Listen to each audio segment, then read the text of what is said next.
Mr. Popper's Penguins. Chapter 15. Popper's Performing Penguins. At that moment, they were interrupted by the manager, who came in with a groan. "What's the matter?" asked Mr. Greenbaum.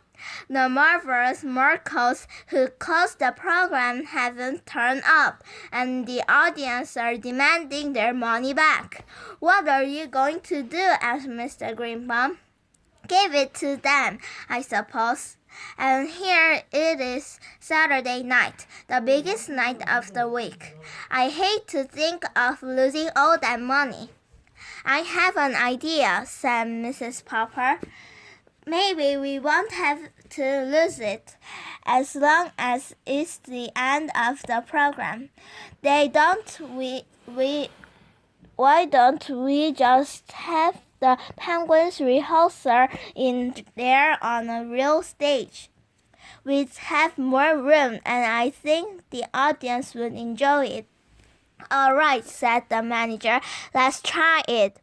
So the Penguins had their first rehearsal on a real stage. The manager stepped up on the stage.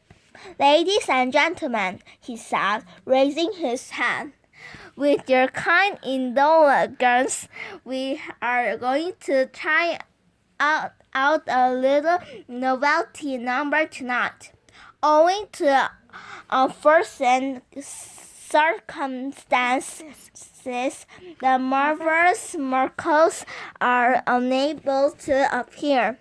We are going to let you see a rehearsal of the Popper Performing Penguins instead."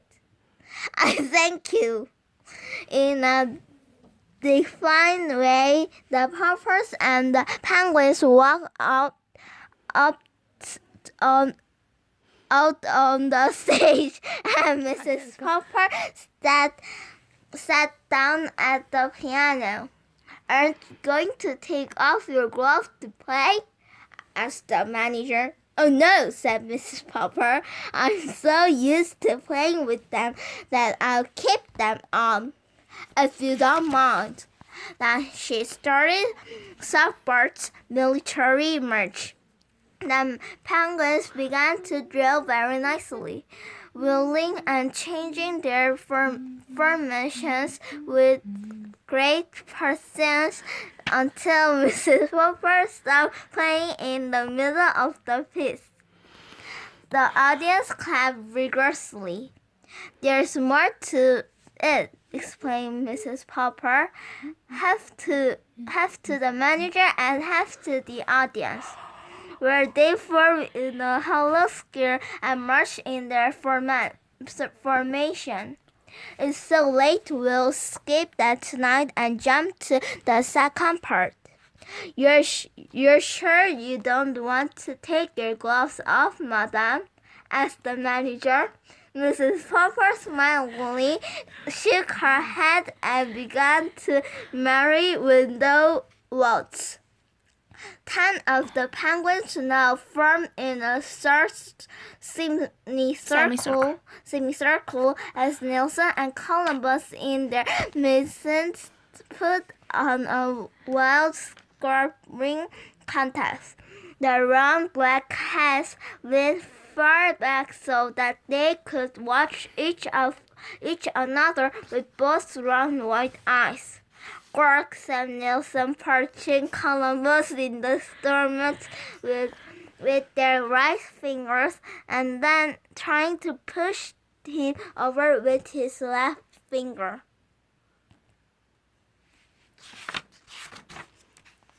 "Go," said Columbus, going into a clean and hanging his head over Nelson's shoulder, and he tried to punch him in the back. "Hey, no fear," said the manager. Columbus and Nelson broke loose as the other 10 Penguins looking on.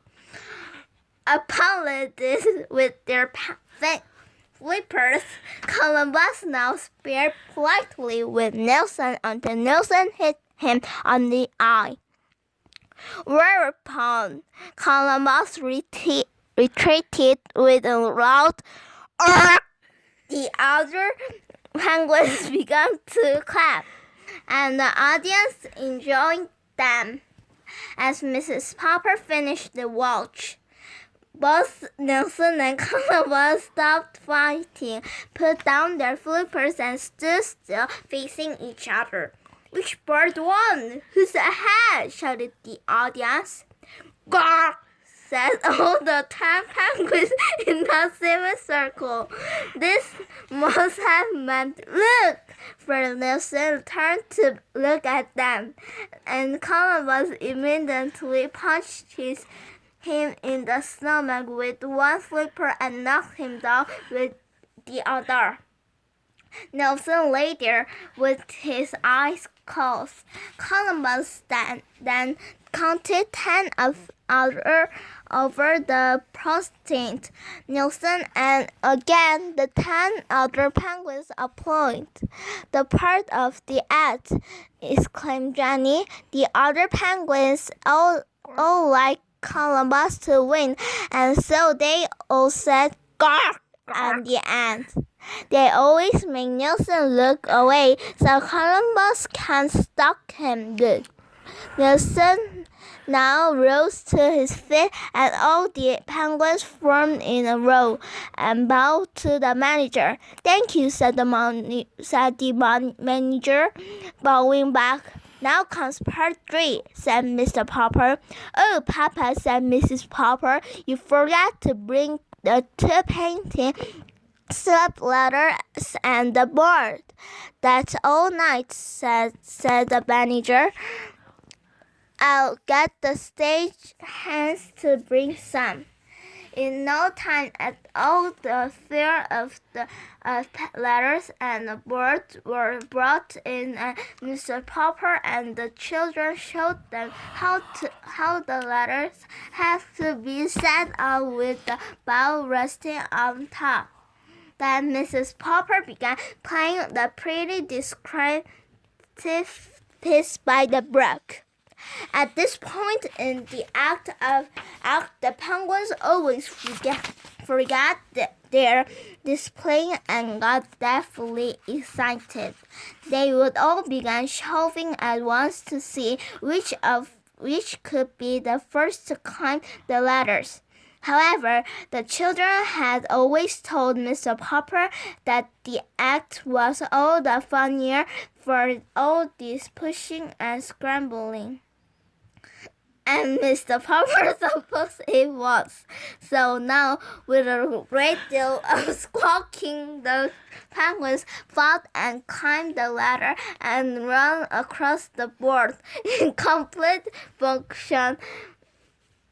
Often knocked each other entirely off to the floor below, and then hurried to toboggan down the other ladder and knocked off any penguins who were trying to climb up there. This part of the act was very wide and noisy, in spite of Mrs. Popper delicate music. The manager and the audience were all holding their sides laughing. At last, Mrs. Popper got to the end of the music and took off her gloves. "You'll have to get those letters off the stage, or I'll never get these birds under control," said Mr. Popper. "The curtain is supposed to fall at this point."